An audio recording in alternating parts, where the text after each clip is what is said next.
1000 টাকার কেক বিক্রি করে 5000 টাকার মেটেরিয়াল কিনতে হয়।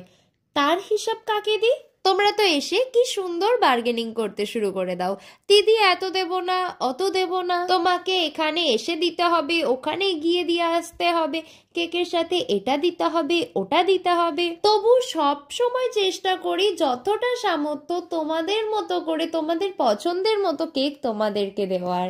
কারণ আমি বিগিনার ফ্রেজে আছি, তো একটু লস করে হলেও আমি কাজ করতে ভালোবাসি, নতুন নতুন কাজের এক্সপিরিয়েন্স করতে ভালোবাসি, নতুন নতুন ডিজাইন করতে ভালোবাসি। আর লাস্ট 1 বছরে যে চেঞ্জেসটা আমার মধ্যে এসেছে, আমার মনে হয় এটা সব হোম বেকাররাই রিলেট করতে পারবে। লাস্ট 1 বছরে কটা পার্সেল ফ্লিপকার্ট, মিশো, অ্যামাজন থেকে এসেছে সেটা আমি বলতে পারবো না, তবে প্রত্যেক মাসেই কম বেশি এরকম কিছু কেক মেটেরিয়ালের অর্ডার আমি করে থাকি। আর যেই পার্সেলগুলো আসলে কিন্তু মনটা একদম খুশি হয়ে যায়। নতুন ড্রেস কেনার থেকে, নতুন খাবার ট্রাই করার থেকেও বেশি খুশি এখন এই পার্সেলগুলো রিসিভ করে পাই। অর্ডার যে কটাই পাই না কেন আগে থেকেই সবকিছু স্টোর করে রাখতে হয়, কারণ যাতে কখনোই তোমাদেরকে আমার কাছ থেকে না শুনতে হয় এটা নেই, ওটা নেই, এটা দিতে পারবো না, ওটা দিতে পারবো না। তাই তোমাদের জন্যই কিন্তু এত সবকিছু। অর্ডারের জন্য স্ক্রিনে দেওয়া নাম্বারে কন্ট্যাক্ট করতে পারো।